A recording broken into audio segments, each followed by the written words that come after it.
Although his sole master is at the ready, only nightfall restores calm.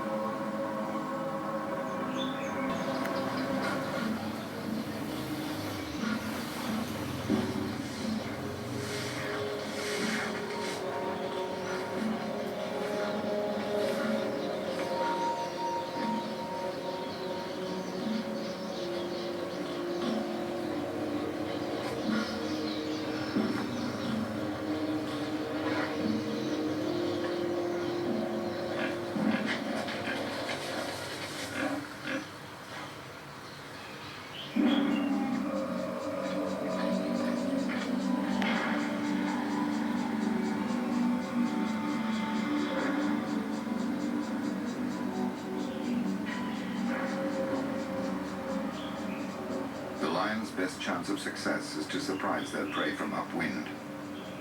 They run out of breath very quickly, so they need to get to within 20 meters, ready to pounce.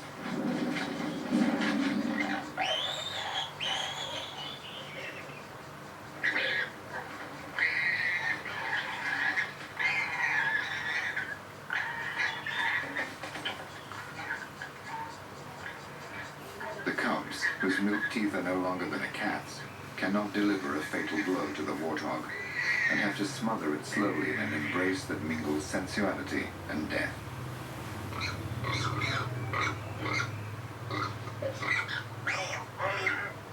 This hunt means that the lions have shaken off their status of thieves and scavengers.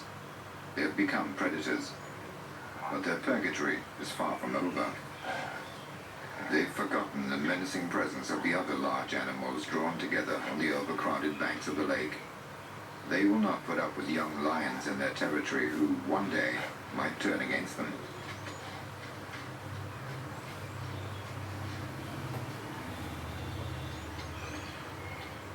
The cubs are obstinate, however, and go on with their meal.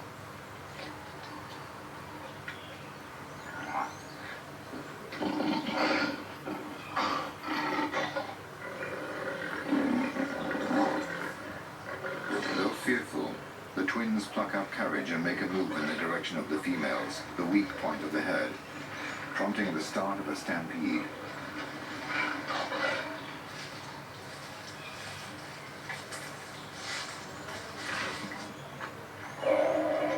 The lords of the jungle take their turn to inspect the lion's meal.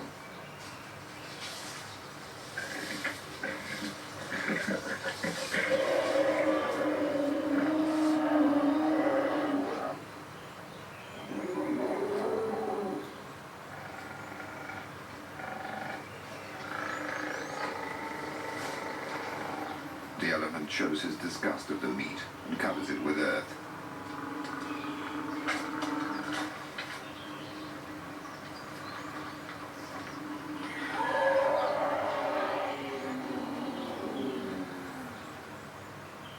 In the jungle of real life, the lion is not king, far from it. The leopard has been watching the confrontation.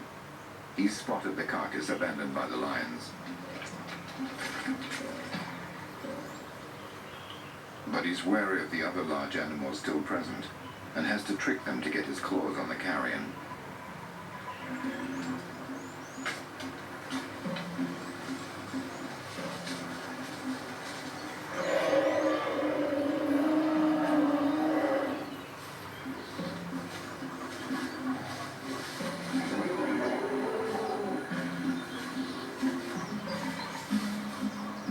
Now, it's his turn to be a scavenger.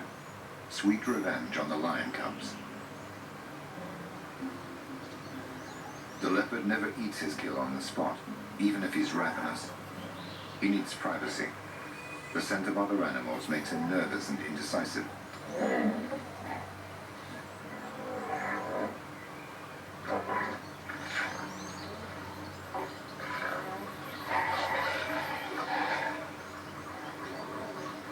Once again, the carcass is too heavy for him.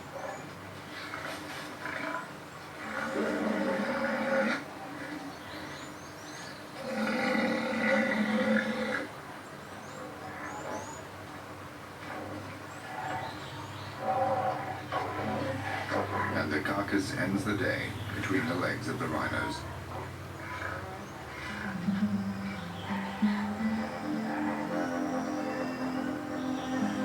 The predators remain watchful and wait quietly for the suffocating heat of the sun to fade before they move in.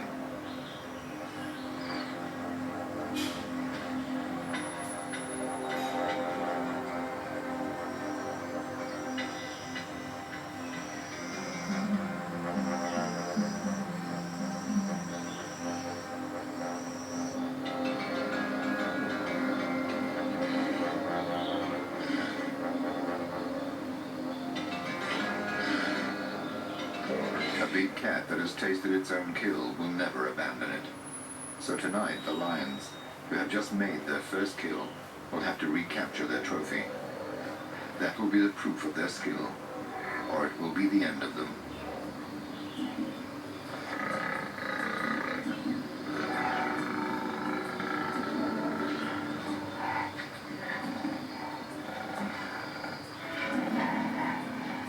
The remains of the warthog are trampled underfoot by the rhinos and the elephants, who form an impregnable fortress of horns and tusks. As soon as the twins start their approach, the rhinos move into triangular formation and advance one at a time, so there's always a sharp horn at the corners.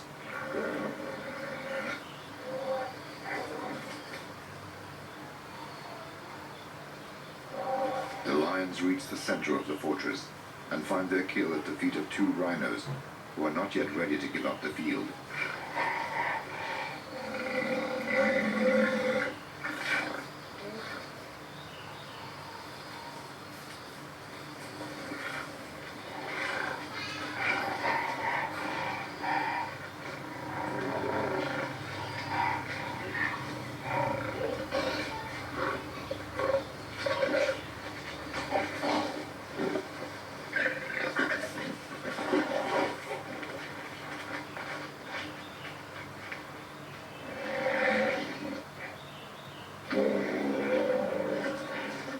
The lions have learned that two heads are better than one.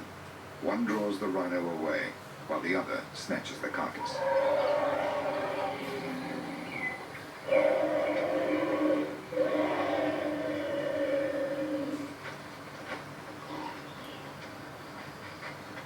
When the elephant threatens them, they play their trick a second time. One sells the dummy, the other carries off the prize.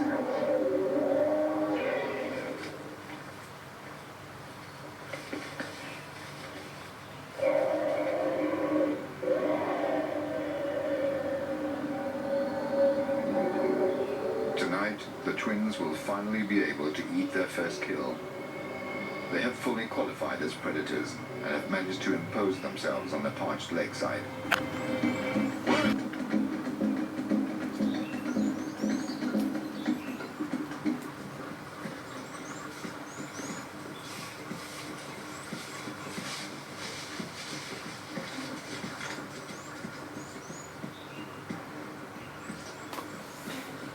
The grass has been burnt to straw.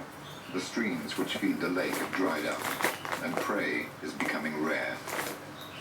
But today the lions are aware of the presence of kudu.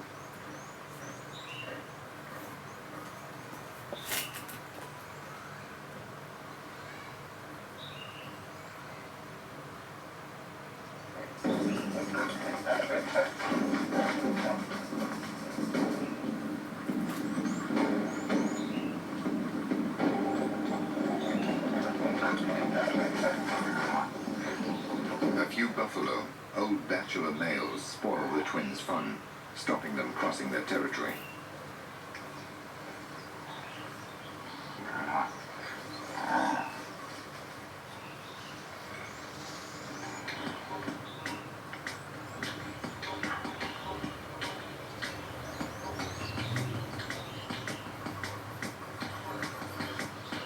The twins reach the lake, still receding because of the drought.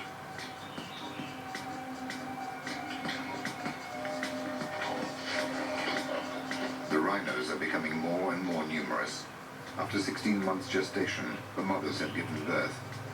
The babies are ideal prey for the lions.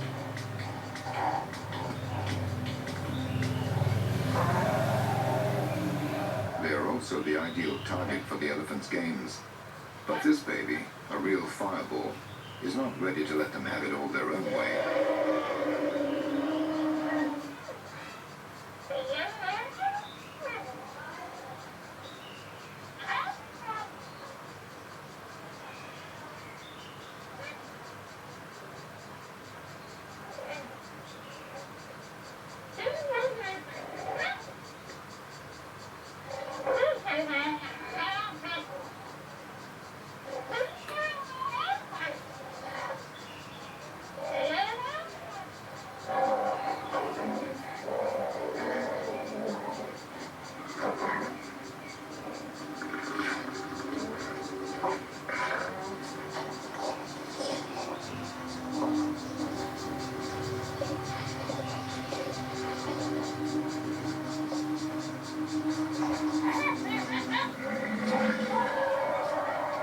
The elephant, still guided by the need to ensure his control over his territory, seems to take pleasure in knocking the rhinos down like ninepins.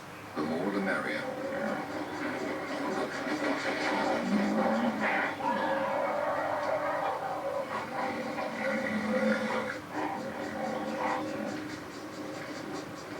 His behavior is quite outrageous, and he doesn't know when to stop.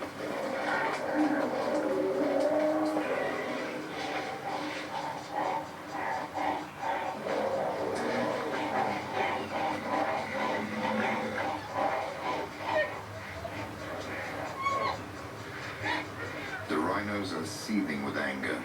They gang up to face the elephant, not giving him a moment's rest.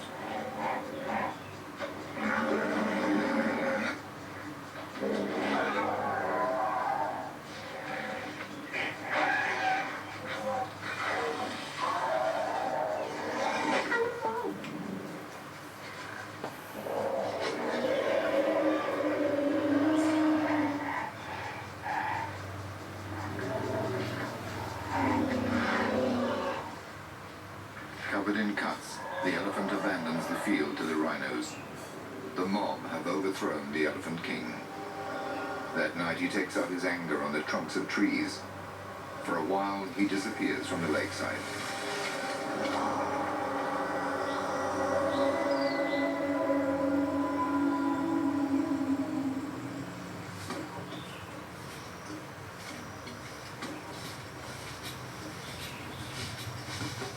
The twins survey the borders of their territory. They are nervous. They've picked up the scent of urine about the lions.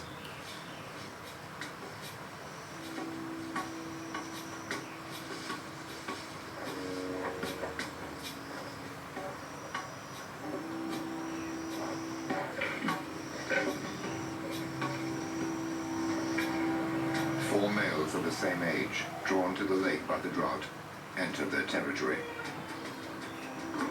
They're scared of each other. They sniff at each other. They threaten. They try persuasion or a show of force.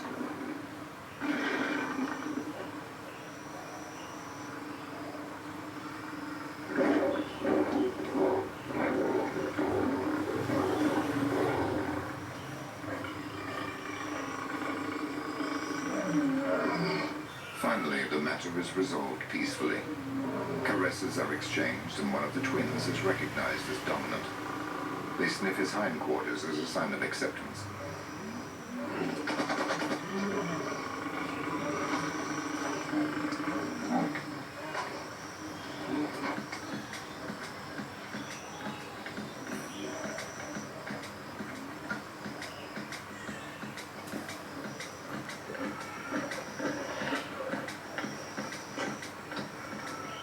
Unity is power, and the lions are instinctively aware that they will be increasing their chances of making a kill.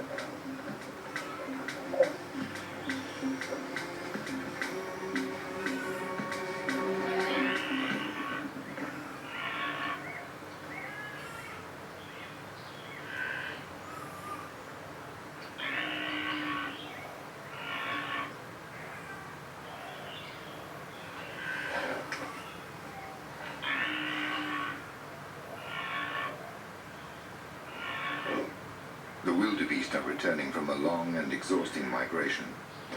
Their route takes them past the lake, but they won't be stopping long. For the lions, it's now or never.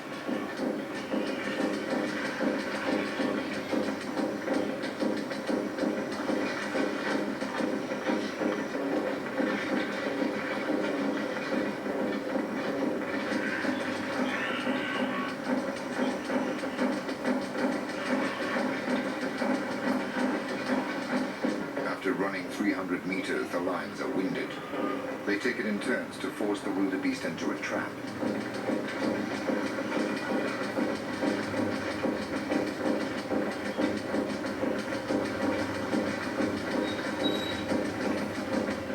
Just when it seems the wildebeest have outrun their pursuers, they fall into the ambush laid by the twins.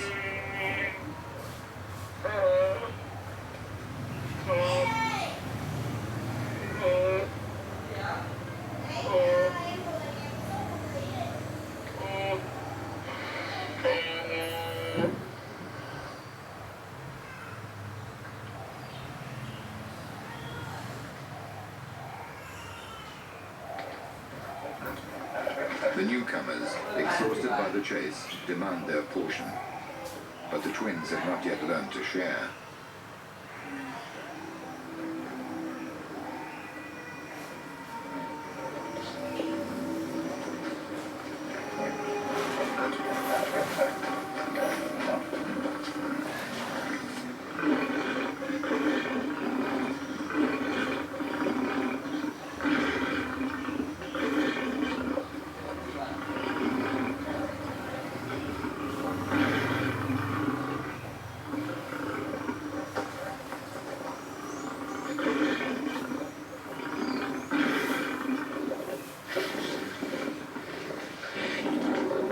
The 6 young predators seal their alliance with blows of the paw and ferocious stares.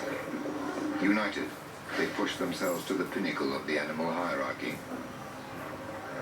Faced by the drought that is covering the savannah with a blanket of suffering, all animals are equal, even the lions. Hunting alone and isolated, the lion has little of the king of the jungle about him. But in a group, they are invincible.